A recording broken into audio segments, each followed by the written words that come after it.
क्या आपको पता है सौराठ सभा नाम की कोई चीज थी मिथिला में?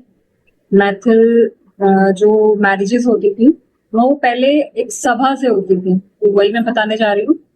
उसका नाम था सौराठ सभा, जिसे कहते थे सौराठ सभा। एक मधुबनी में विलेज है सौराठ गांव, वहां पर सभा होती थी। सभा एक्चुअली इस गैदरिंग थी ये लोगों की। जैसे अब तो एप्स आ गए हैं, शादी.com, जीवन साथी ऐप, ईटीसी। बट पहले जो शादियां होती थी, नॉर्मली बात करके तो लोग करते थे रिलेटिव से या आसपास जैसे भी है। इसके अलावा वहां पर जो ये बहुत ही अच्छी ट्रेडिशन था, ये बहुत अच्छा था सिस्टम कि गैदरिंग होती थी।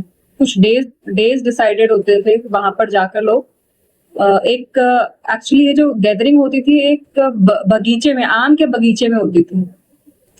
जो आम के वहां पे सबके बाग होते हैं, वैसे ही बाग में उस गांव में जाके गैदरिंग होती थी। तो जो भी लड़के, ग्रूम्स और उसके पेरेंट्स, मतलब लड़का जिसकी शादी होने वाली है और उसके घर के लोग वहां जाते थे, और लड़की के घर वाले जाते थे। लड़की यहाँ नहीं जाती थी, लड़कियां अलाउड वहां जाना नहीं था, बट बॉयज एंड लड़की के पेरेंट्स तो वहां पर जाते थे। लोग लड़का देखते थे, पसंद आता था, और फिर आगे बातचीत होती थी उसके अकॉर्डिंग। फिर मैरिज डेट वगैरह फिक्स होती थी। तो जो पंजीकार होते थे, जो पंजीकरण करते हैं, वो लोग पूरी चीजें चेक करते थे कि जो भी है, मूल गोत्र क्या है, मूल क्या है, कहाँ पे कौन सा विलेज है, कहाँ से ये लोग हैं, मतलब बैकग्राउंड क्या है, कौन से गांव से है, हर चीज पंजीकार पूरा चेक करते थे। उसके बाद ही शादी फाइनल होती थी। वो एक बहुत अच्छा ट्रेडिशन था, ये के लिए प्रिवेंट करने के लिए बनाया गया था, ताकि जो इतनी प्रॉब्लम्स आ रही हैं, लोग सेम गोत्र में भी शादी कर लेते हैं। अब नहीं ये चीजें मानी जाती, बट ये साइंटिफिक रीजन भी है इसका कि ये इसको मानना जरूरी है। कहा जाता है कि अगर हम ये चीजें नहीं मानते हैं तो नेक्स्ट जनरेशन में प्रॉब्लम होती है, बहुत सारी चीजें होती है, हर चीज का अपना नुकसान और फायदा होता है। ऐसे ही ये प्रथा थी, ये तरीका था।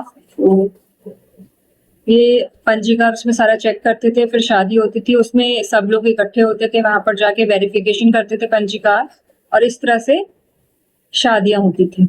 अभी लोग अब भी वहां पंजीकार के पास अपना मैरिज के लिए चेक करवाने जाते हैं, वेरिफिकेशन के लिए। और बिफोर मैरिज जब शादी फिक्स होती है तो सिद्धांत लिखवाने के लिए जाते हैं। तो इन चीजों के लिए आज भी ये यूज होती है जगह, चाहते हैं लोग। बट अब सभा ये नहीं लगती क्योंकि मॉडर्न जमाना हो गया है। तो एक अच्छा टाइम था वो भी। अच्छी कुछ ना कुछ चीजें जो होती हैं हमेशा कुछ फायदा या नुकसान देकर जाती है, बट मुझे नहीं लगता इसका कोई नुकसान होगा। ये बहुत अच्छी चीज थी। अब हमें इतनी प्रॉब्लम्स होती हैं शादियों में, शादियां करने में।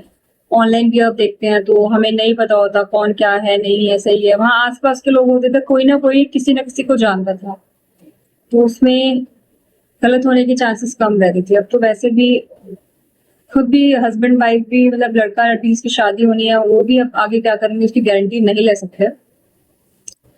तो लेकिन उस टाइम ये जो हमारी वहाँ की मैरिजेस, पुराने जमाने की मैरिजेस की लंबी नॉर्मल चलने का यही कारण है कि आसपास हर चीज को देख परख कर ही शादी की जाती थी, समझा जाता था। बेशक सामने से देखा देखी ये नहीं होती होगी, नहीं होती थी, और बट लड़के को देखा जाता था और लड़की के बारे में बताया जाता था। मैंने अगर देखा तो मैं बताऊंगी कि हाँ जी लड़की ऐसी है, उसके अकॉर्डिंग ही शादी हो जाती थी। तो सब कुछ होने के बाद, इवन डेट फाइनल होने के बाद भी कैंसिल हो जाती। कुछ चीजें बहुत अच्छी थी, वो अब भी होनी चाहिए। एटलीस्ट जब लोगों को टाइम मिले तो वहां जाके मैरिज के लिए चेक कर सकते हैं। क्योंकि आजकल ना टाइम है किसी के पास कहीं जाने का, ना कुछ, सब बहुत बिजी हो गए हैं, इसीलिए शादी भी बहुत मुश्किल हो गई है। यही है आज का मेरा टॉपिक। कैसा लगा आपको सौराठ सभा के बारे में जान के, या एनओपी रिचुअल के बारे में जान के? मुझे नहीं लगता और भी कहीं ऐसी रिचुअल होती होगी मिथिला के सिवाय। ये बहुत पुरानी बात भी नहीं है, आज से 40 साल पहले तक ये होता था। बट अब धीरे धीरे जैसे जैसे मॉडल होते गए ये चीजें खत्म हो रही हैं, खत्म हो चुकी हैं। बस वेरिफिकेशन के लिए, डॉक्यूमेंटेशन के लिए यूज होती है वो जगह, वहां पे जाते हैं लोग, अब भी जाते हैं। कैसी लगी मेरी वीडियो मुझे कमेंट करके बताइएगा और शेयर कीजिए और इन्फॉर्मेशन सबको बताइए कैसी लगी आपको। Thank you very much.